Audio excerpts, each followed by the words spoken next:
it's the next level.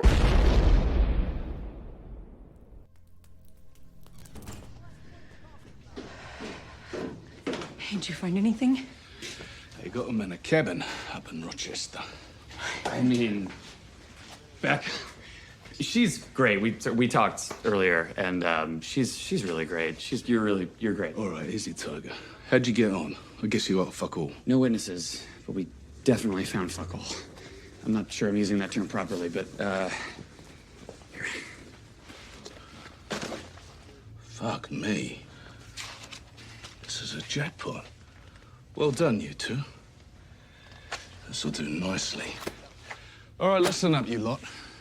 Getting the kid back ain't your fight, and I ain't gonna ask you to come along. Lick my big black balls, Butcher. Sorry, Becca. You done asked us to lie, spy, do all kinds of fucked up shit for you. Now we finally get a chance to do something good, and you think we gonna take a pass on that? We're in. Of course we're in. All right.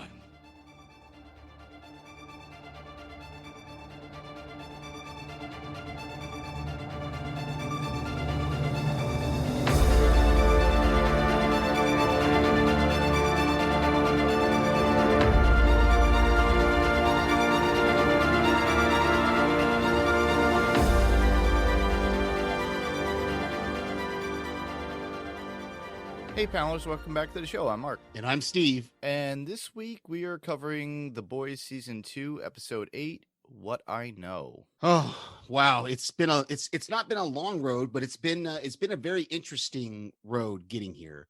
But let's remind everyone before we get too far, this is a spoiler-full podcast for the second season of Amazon Prime's The Boys. Yep. So if you haven't watched it all the way through, I don't know why you would be listening to us. Maybe you just like the sound of our voices. I don't know. That's cool if you do. But hey, watch the episode and then come back and listen to us discuss it. Yeah, exactly.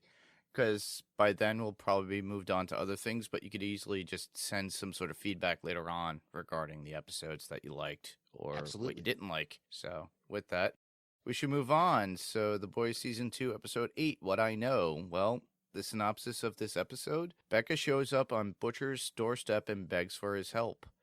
The boys agree to back Butcher, and together with Starlight, they finally face off against Homelander and Stormfront, but things go very bad very fast.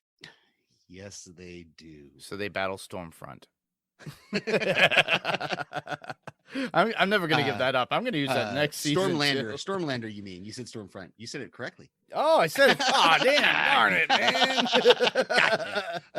man. No, it's been a lot of fun. And, one of the things that I was thinking about as I was rewatching this episode the other day was just all the different arcs that we've had in this season, that really the first season, because it was really just setting everybody's character up and everything. And we did get a little story arcs, a little character arcs in season 1, but really this season, I have to say, I like it better than season 1.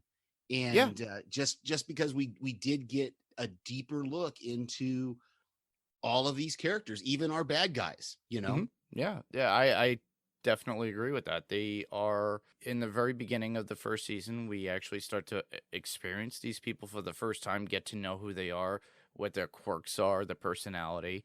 And now we're starting to see a little bit more, even with Maeve throughout this. So this was a big arc for Maeve. Mm-hmm. Even though we didn't really see too much of her, but we saw a lot that mattered most to me within her personality and what her relationship was with the Seven, as well as Elena. Right. And everything that goes on involved with that, as well as with Vought. And then on top of that, we see a little bit of a different side of Huey, as well as Annie, Starlight, as it were, and Butcher himself. We get to see some things that we didn't know about Butcher that we did not know in season 1. So, and then obviously we get to see Deep, get picked on a lot more. So he's just such a sad sack, that guy. Yeah. he's the Linus Van Pelt he's the Eeyore of this show. So yeah, exactly. So with that, we should move into our top 5s. Absolutely. Fuck Fresca. You want me to start? Sure. Okay, the return of Jim Beaver as Secretary of Defense, Bob Singer. I love the actor Jim Beaver. I love that Eric Kripke reuses these actors in his shows. I love even the name is recycled because it's the same name as his character from Supernatural, which is not a homage. It's also a name of a producer from Supernatural, Robert Singer, as well. So it's one of those meta kind of things that Eric Kripke did with this character, and now you could almost kind of wonder if like The Boys is like a parallel universe where Bobby Singer went a different way than he did in the Supernatural universe. It's kind of cool, I think. Yeah. And it was very crucial with him too, within the episode too, in the very beginning, because of what they were talking about. And we'll get into that in my other notes, and I'll probably segue into something that you put in your top 5. But I'm going to move on to my number 1, which would be the opening scene, which was the How to Survive a Supervillain Attack at School video. So the fact that Homelander is doing this, and he himself, if you think of it, is a supervillain, or a dangerous as a supervillain being a hero. So the rules of law, LAW, lock all doors and windows. 2, arm yourselves. Apparently teachers are allowed to have firearms in the classroom. As well as the kids arming themselves with what they can. So we see the kids pick up a flagpole with a spearhead on it, and then that one kid with the hole puncher. Yeah. Hilarious. And the last one, which would be W, which is wait, number 3, wait for a superhero to come. Yeah. Yeah, it was just basically your typical PSA for schools, but it just like, I'm like, are you kidding me? That like with him doing that is like so hypocritical, and we all know this as viewers. Yeah, exactly. Very cool. So my number 4, our next one is just Maeve. We already kind of started talking about her a little bit. At the very beginning of the episode, she says that she won't go and testify after all the bloodiness of the last episode. But I love that she comes back there at the end. She jumps in to defeat Storm. You almost had me. I almost did it. I almost said Stormlander. She jumps in there to defeat Stormfront, because I mean, without her, I don't think they would have been able to get Stormfront down and disorient her enough, to actually get to the point where Stormfront then flew away. But I'm sure we're going to talk some more about it. But just this whole idea of we see her kind of super critical, pessimistic kind of attitude toward, we're not going to be able to fix anything. It's all just going to be crap. And she was in a pity party, Yeah, it was kinda. she was having a pity party for herself, I think, because of Lena and everything else that's going on, Yeah, and then she shows up there at the end, and she threatens Homelander. I love this about her, that she figured this out. Obviously, she probably known, because she knows Homelander so well. She knows that his one weakness is he wants people to love him. I mean, he's a narcissist who wants people to adore him. And in fact, when she shows him that video and threatens to release it, even in his mind, he can hear the cheering crowds, Homelander, and all that. And if he hadn't already snapped, we're going to see that he snaps completely by the end of the episode. Oh, definitely. We see that 100 times at the very end. And what he says, what was it, to Billy and to Maeve at that point when she threatens him. So yeah, and you could see it's like in his mind he lost at the very end. Obviously, spoilers if you have not watched it. Come on, it's been months. But the fact that he lost Stormfront, but also the fact that he also lost Becca, and he's gonna lose Ryan at the same time. So he was grasping at straws, saying that he could just destroy the world. Right. The only thing left for him is the adoring crowds, because everybody else who loved him is taken away from him. Exactly.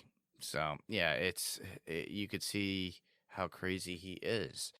So yeah, I do agree with that. My number 4, well, that would be the meeting with the head of Vought. I think it's Mr. Regis. No, Edgar. That's Stan Edgar. Oh, Edgar. Okay, I keep getting the names wrong. Same thing with the church leader too. But they have Madonna. They have that meeting, and the church apparently wants both the Deep and A Train to be put back in the 7. But Edgar, states that Stormfront doesn't want A-Train in because she doesn't like him. So, Yeah.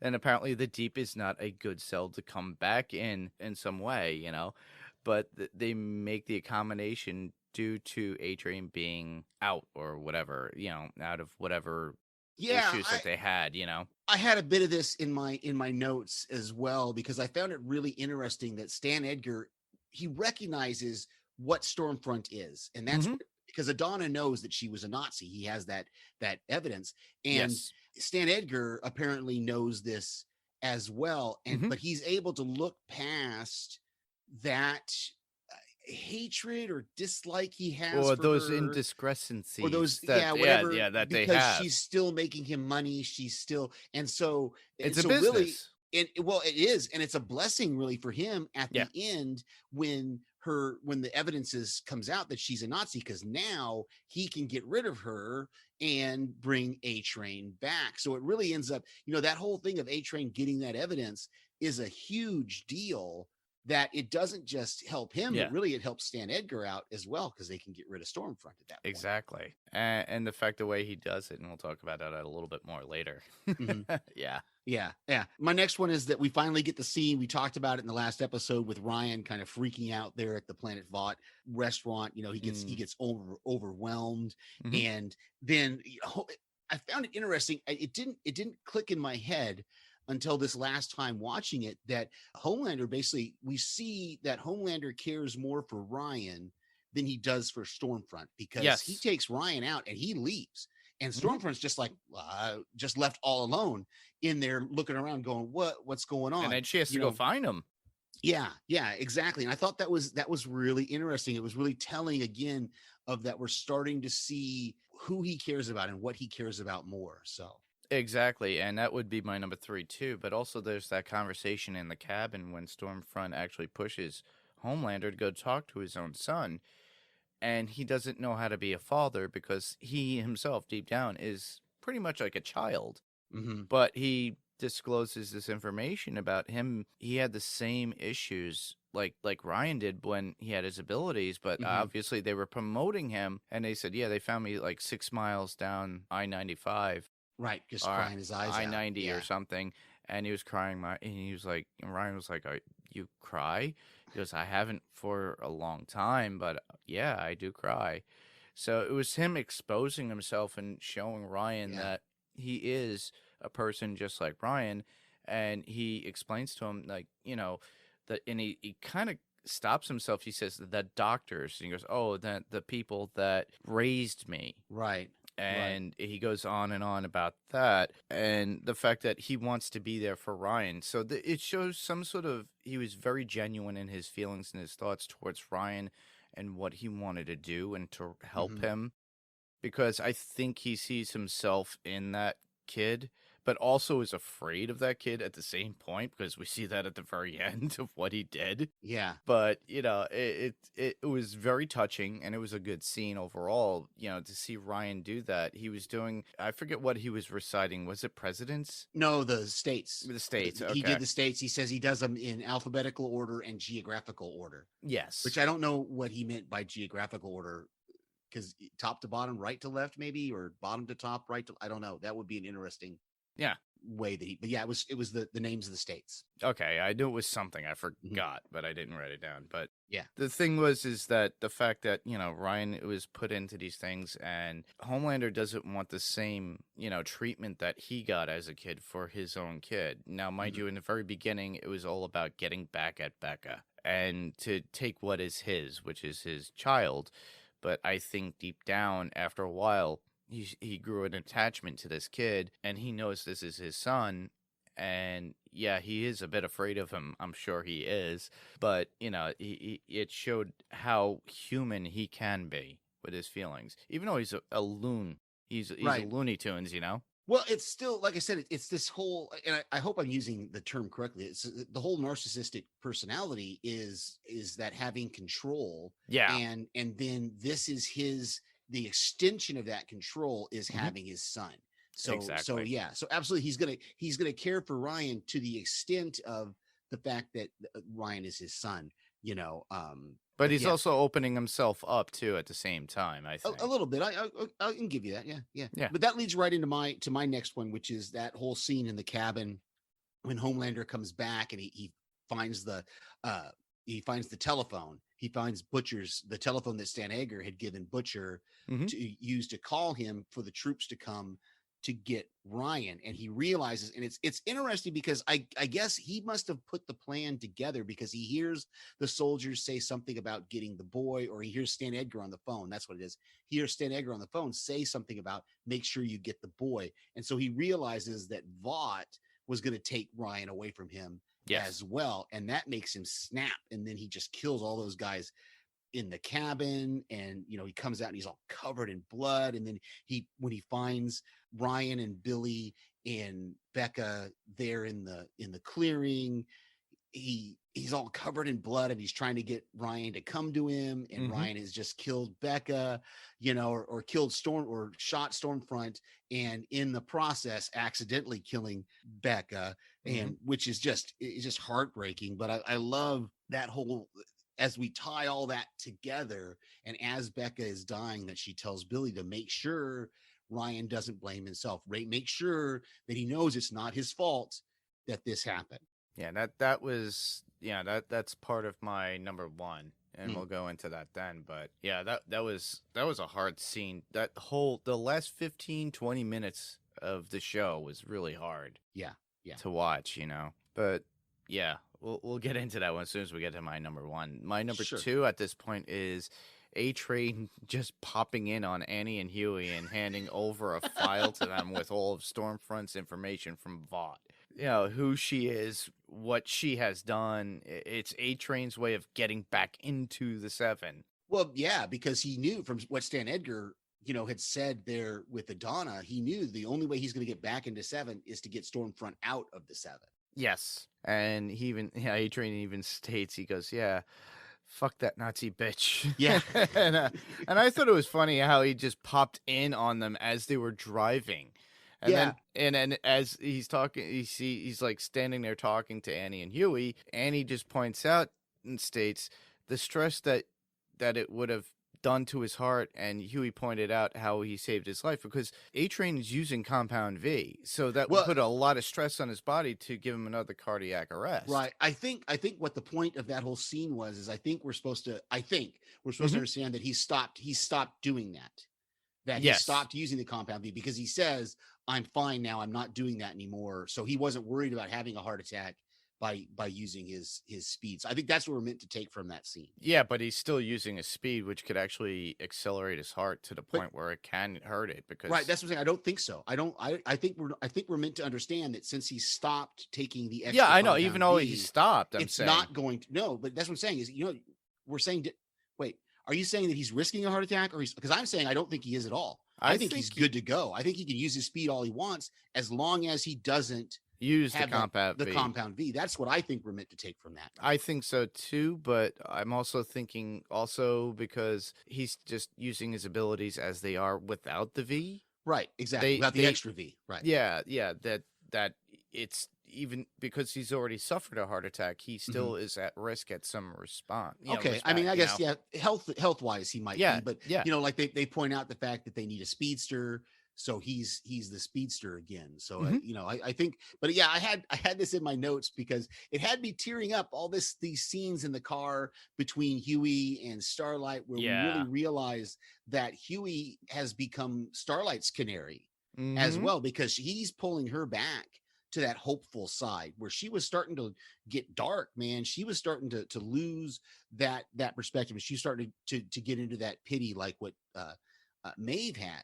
You know, and Huey really is the one who pulled her out of that, because she says, I just love the scene so much. It really did. And it was funny because I go to tearing up to laughing because he pops the way he pops into the car, but it's so good when she asks him why he went back to Vought and why he's so hopeful. And because he says, I don't know why. And she's like, that's why I'm still with you, because he's so hopeful that he doesn't even realize the effect he's having on other people. So yeah, Yeah, I thought that was the whole thing was great. It was a wonderful, wonderful scene. Well, to add to that scene too is like the reason why Huey loves Billy Joel. I'll Mhm. come from my notes with that. So he Right. loves it so much. It was due to his mother, and his mom left when he was 6, and it's a memory of his mother that he holds on to. So we finally get that the reasoning for the Billy Joel music within Yeah, they used the to do their show. Billy Joel dance parties, and I love because that's another one of those things that moment in his life could have turned him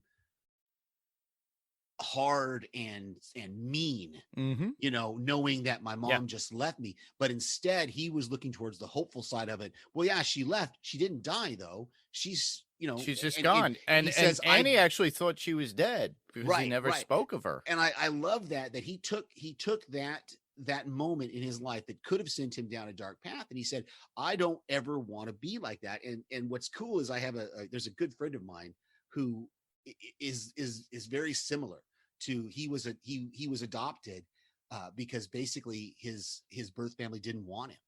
Oh. And he has taken that though and has swapped it to be like, I don't ever want to be the person who leaves. I don't ever want to be the person who doesn't want to be there Yeah, that for the walks people that I away. love, that walks Yeah. away. So I love that. I love that Huey shows us that side of him, and that amount of just how it's really, really cool Well, isn't that to a see little that bit tenderness. different because he walks away from the boys, but to help out But he's at the well, very end. and I don't know because this is kind of a spoiler. So if you don't want to hear this, skip ahead about 30 seconds.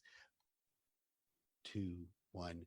There's a storyline in the comic books Mhm. where he basically goes undercover with Ah. this office. I of just got superhero volume 1, so you affairs. get so TV Podcast Industries mentioned that, okay. and so I'm wondering if that's the direction they're going with this. Mhm. I don't know though. I don't know though because we okay.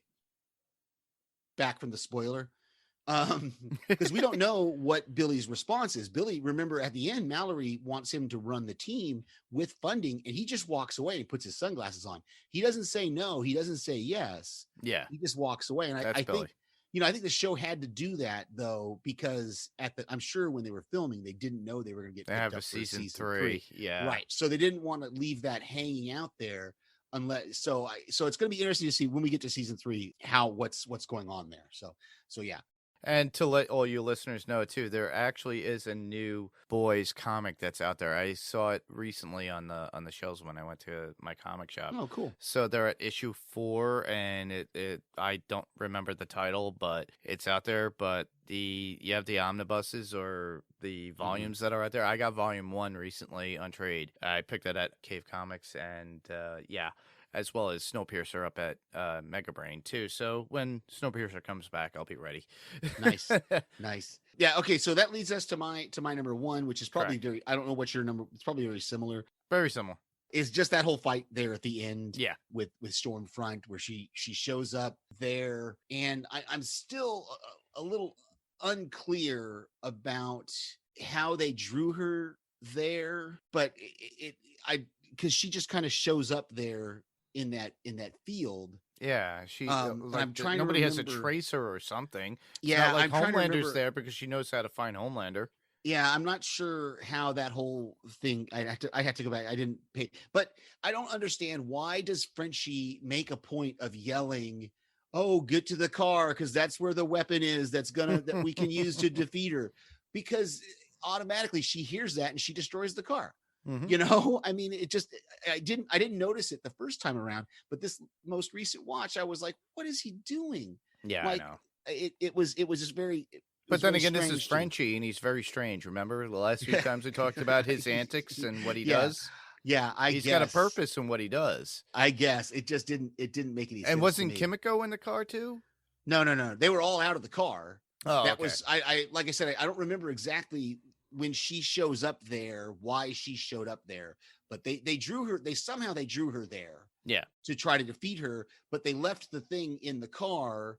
It just was confusing to me why he would shout that because but then and I remember the very first time I watched this way back, as soon as Stormfront breaks Kimiko's neck, Mhm. I'm like, but she can heal. Like we've seen her. Yeah, but all- she doesn't know that. That's the whole right. thing. I don't think Stormfront knows that. I don't even think the boys. I don't think anybody else even knows that at this point. Only we do as you know. viewers. Right. So I thought that was really cool when she snaps her neck kind of back into place, and then we see when after Maeve shows up, we see the three girls there, and what is Frenchie does the I guess girls do get it done line, because him and Mother's Milk and Huey are just standing there watching while they're kicking the crap out of Stormfront. Yeah, and then Stormfront finally gets and flies away, and she flies. I guess the only thing I can assume is that she and Stormlander, I did it. She and Homelander both have the same kind of like maybe super hearing,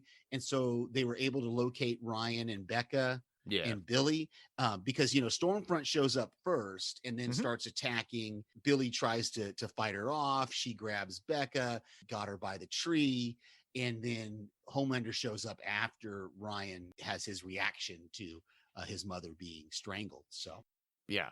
Right. But it was just that whole end sequence, and I've got more about the wrap up montage in my notes. Well, that would be my whole ending. I think my number one, which would be that ending in the woods. The tragic ending with Ryan trying to stop Stormfront from killing Becca. Becca stabs Stormfront in the eye. Come on, that was nasty. That was crazy. Yeah. Yeah, but that in the end, by using his powers, he kills Becca at the same time. There's a life-threatening cut to the throat, I guess. Yeah, I'm still not entirely clear exactly what happened, but you can see that Stormlander's I did it again. Stormfront's hands were around her throat. Yeah, is still clutched around. And it could have been that the force of her hands while he was shooting at Stormfront. When he burned her arms and legs off, or burned her whole body, or it could have been, burns to her. I'm not 100% sure exactly, but we definitely know that that's something Ryan's going to have to deal with. Yeah, is just that if we see him again, I'm not sure. And and we get that Anakin Skywalker Stormfront ending with the no forelimbs. Yeah, Becca's final words to Butcher to make sure that Ryan knows that it's not his fault, and that Butcher knows that Ryan is good. Yeah. That was very touching. It's all that Billy has left of Becca, but there's this one moment when Billy looks at Ryan, grabs a crowbar, and he wants just to end him because of his hatred. I was wondering about that. What you thought? If you thought that he meant to do something to Ryan with it was crowbar. Because at that point you didn't see Homelander. It wasn't. He was looking directly at Ryan. He wasn't looking at Stormfront. I think you're right, but I don't think he would have. But I think he wanted to. Yes. I don't think he would have though. Me neither. And also I wonder how Ryan would have reacted if Billy started approaching him with that crowbar. Yeah, I think his powers would came out at that point, So, so really Homelander showing up there really is what snaps Billy out of that. Because even Homelander says, well, why would you want the kid that just killed your wife? Yeah, exactly. He starts utilizing, manipulating as he usually does. Yeah. Which is so annoying. But after Homelander does show up, Billy takes Ryan away from Homelander because he promised Becca. Right. And then Maeve gets there with the recording. With the threat of releasing the video. Yeah. So Yeah. So we'll get into some more let's see. We both got a lot of notes here. Yeah, we got some. We'll just go back and forth. How about that? About things that we haven't already talked about. My first one is just that whole conversation between Stormfront and Homelander, and they're talking about the fact that Black Noir is like in a coma, or he's a vegetable from his encounter with Starlight and Maeve in the last episode. I thought that was a good way to just use kind of to segue and put him away. In a certain way. To let us know, hey, that's what's going on with Black Noir. And it's just real quick. We didn't have to have a scene showing us that. All we get is that verbal recognition there. So because of his nut allergy. And mine would be the use of Compound V because as you mentioned, who was it in the very beginning? It was Secretary of Defense. Yeah, talking about using that for Compound V is being sold to, I guess, the military and police, but it's like $5 million a pop Yeah, for them, yeah. and they're going to utilize it. And even what's her name, Mallory states that if you do that, or no, it wasn't Mallory, but regardless, they state that if they do that, you're going to have an influx of all these different suits, Yeah. and they don't even know what the hell they're doing. They don't know how to use their powers, and they're just going to lash out like people. Yeah, yeah, and then at the end, when we're hearing the wrap up, we hear them say that Compound that they have pulled that back, that has been rescinded now. Yes, That's in part of the wrap up at the end, which so is we know cool. that's not happening. So we don't have to worry about the world being overrun by soups in the next one. My next one is, we talked a little bit about it, but I just want to mention real quickly that we got the return of a Billy Joel song. This time it was "Only the Good Die Young" that was repeated. So we've already talked about that whole scene about Starlight in the car and stuff. Yeah, and to add to that, we actually got a Beach Boys song at the very end for the end season, Yep. and scene as it were. Yeah. But I forget the name of the song. God but only knows. God only knows, Yeah, and it was from yeah. Pet Sounds, and that's it's a great song too. Yeah. We got the meeting with Maeve by Huey and Starlight to get Maeve to testify, and you could see how distraught she is. She's just broken from all that is going on, losing Elena, and all that is coming down with the soups. So she just can't understand or comprehend. She's showing a human side of herself, of feeling, and she just, her attitude is fuck it all, you know. Yeah, She exactly. took a dose of fuck it all.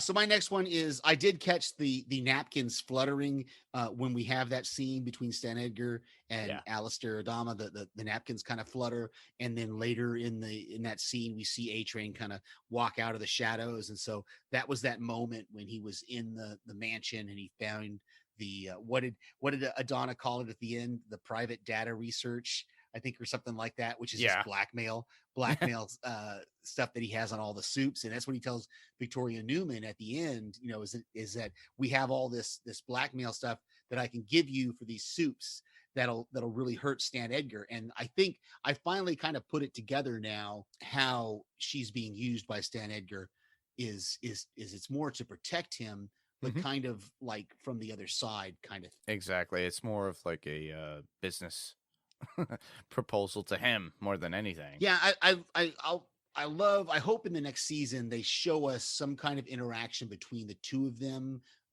so we can see what it is between them. If it is business, if it is something else, if you know, I'd love to see what the inner workings of that are. And again, I'm still not confused, but I want to know how she killed Raynor, because we know that she's the one that killed Raynor in that first episode, but where was she at? How did she know Raynor was meeting? You know, I don't think we have a clear picture of that. So yeah. Well, my last one would be Stormfront pointing out Ashley pulling her hair out. Yeah. We see that bald spot finally from her pulling so much and that behind shot. So Ashley was watching Ryan at that whole time in the building. And I have a cool quote regarding that, which is pretty funny when we get to quotes. The last couple that I've got here that we haven't already discussed is just that moment with Frenchie and Mother's Milk finally meeting Rebecca, because it looked like they had never met her before, right? Because they put the team together before or after Billy thought she was dead. So that was cool. I thought it was funny. You see the smiles on Frenchie and Kimiko's face when Butcher and Rebecca, when they kiss there in the basement, and Butcher's just like, God, you know, because he doesn't want to show any kind of weakness or anything. Well, also how everybody was like fawning around them, around her too. Even Huey is like, he's like, I'm a big fan of Becca, and then everybody else is like, and then even Mother's Milk states it. He goes, not many people get close to Billy, and you're the big one. And she goes, oh, you're close. And she goes, I've never heard of you.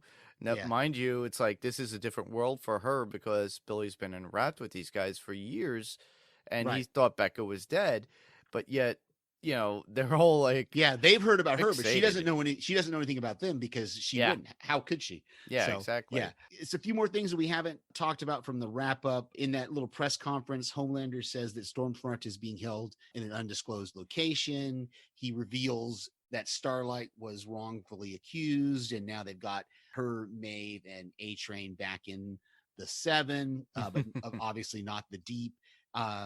We've got Huey saying that even though he's not going to be with the boys anymore, he is going to still cling to Starlight. I thought that was kind of cool. Yeah. Ryan goes off in that CIA SUV, and Mallory letting us know that all the charges have been dropped against Butcher and the boys.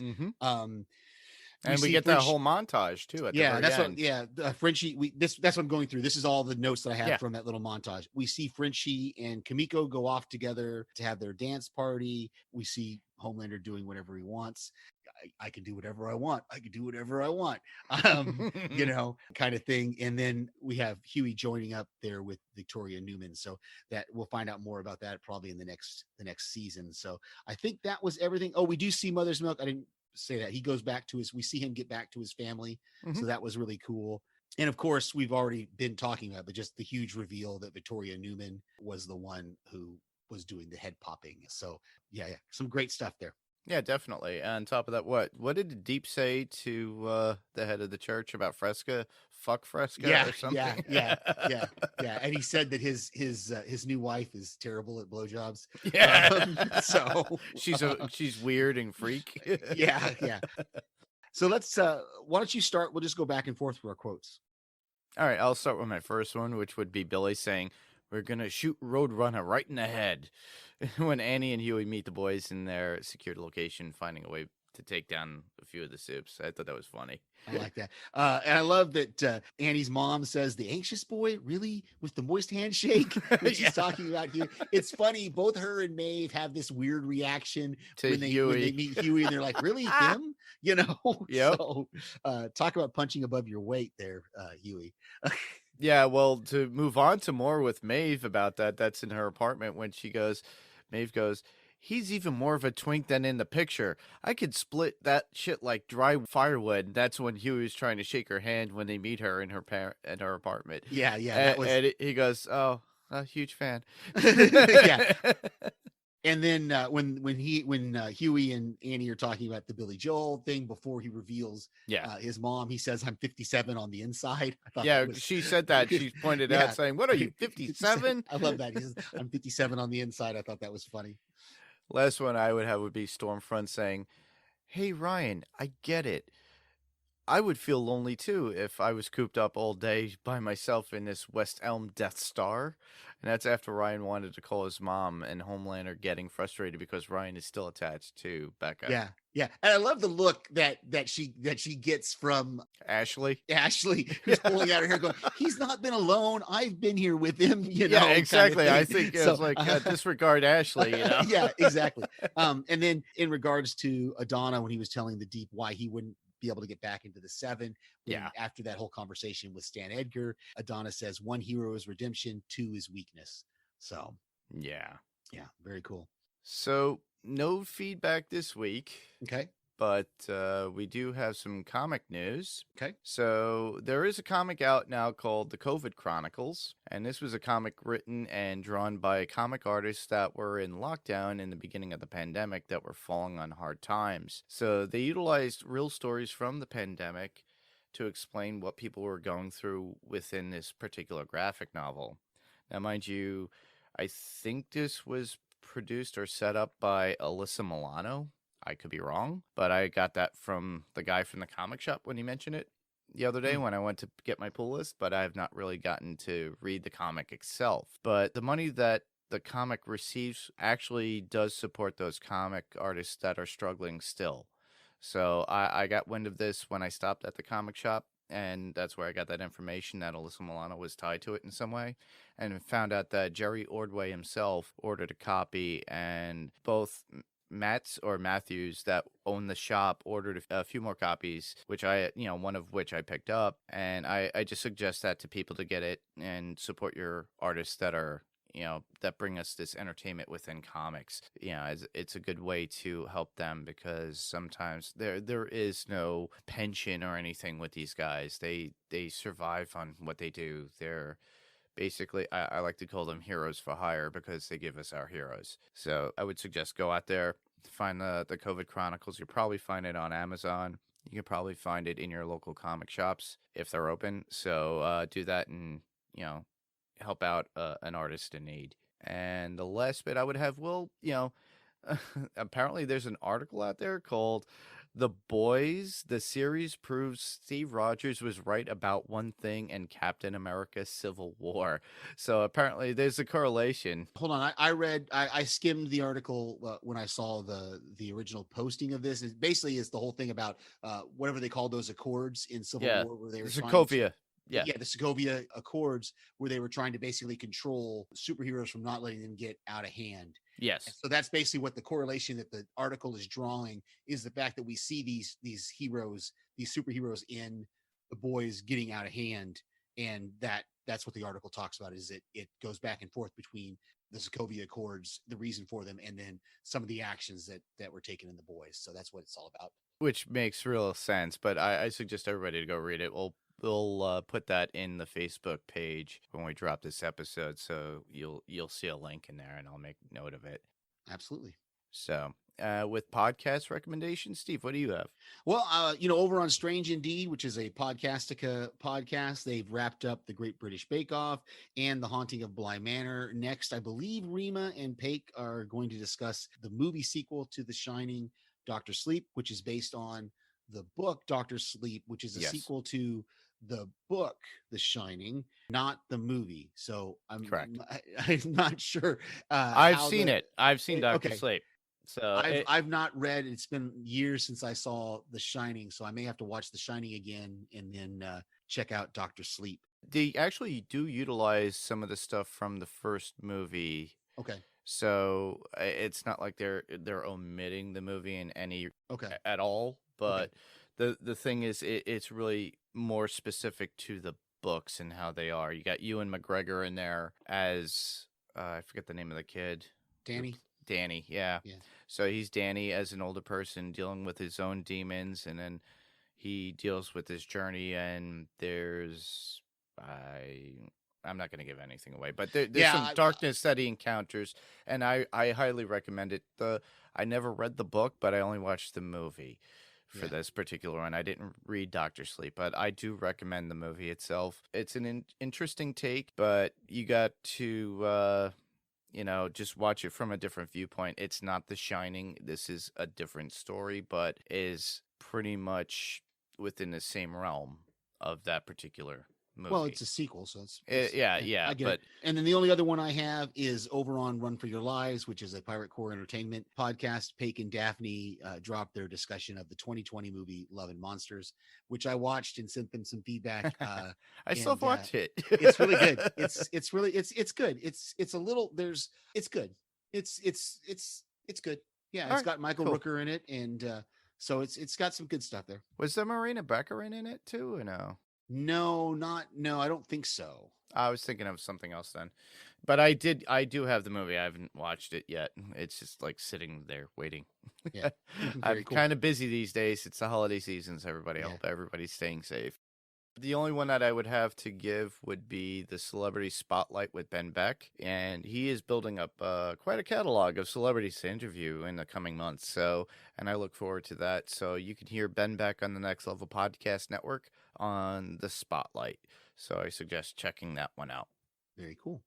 So to submit feedback, you can hear us on any of your podcast player of choice. There's plenty of them out there. If you got a chance to give us a rating, give us a 5-star rating on there. Yeah. You can check us out on our website, which is panelstopixelspodcast.com. You can check out our Facebook page as well, which is facebook.com/panelstopixels. You can send us an email at panelstopixels1@gmail.com. That's panelstopixels1, the TO spelled out right in the middle, and the number 1 @gmail.com. You can call us and tell us about our car warranty, or just leave us a message, 845-350-2095. Again, that's 845-350-2095. We also have a YouTube page out there, which is just Panels to Pixels Podcast. Next week, Mark, have we got this set up, or we need to do some? No, we could do this. We need to coordinate, but if I'm down for it, as long as the other two are. Okay.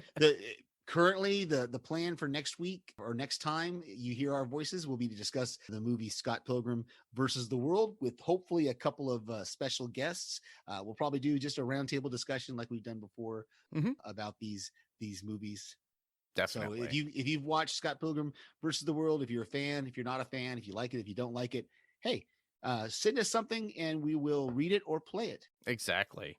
And you could always just record your voice and put it on an email and send it to us, and we'll get it and we'll play it. Absolutely. All right. So where else can listeners hear us? Well, I can be found right here on Panels of Pixels, as well as sending out audio feedback to my friends that do podcasts. And you can also hear me on a new podcast, or it's not so new anymore. So it's called Adrenaline Cinema Podcast in the Pirate Core Entertainment Network. The podcast is basically about those action adventure movies, pure action films, suspense, thriller films, and anything that gets your blood going with adrenaline while you watch these films. And with that, Panels to Pixels will remain on the Next Level Podcast Network. So stay tuned here, and we will keep you up to date, or just check out the Pirate Core Entertainment website, or go to the Facebook page, which would be facebook.com/Adrenaline Cinema Podcast. Very cool. And I can be here right here, of course, on Panels to Pixels. I send voicemails to various other podcasts. And currently, I'm about to be a guest on Adrenaline Cinema Podcast. Yep. So hopefully you'll hear Mark and I talking about the movie Commando in just a little bit. Yes, exactly. So these were probably released on the same day. So check those out. So with that, I just want to thank everybody for listening. I'm Mark. And I'm Steve. And this was Panels to Pixels. And we'll see you on the next panel. Good night, everybody. Good night.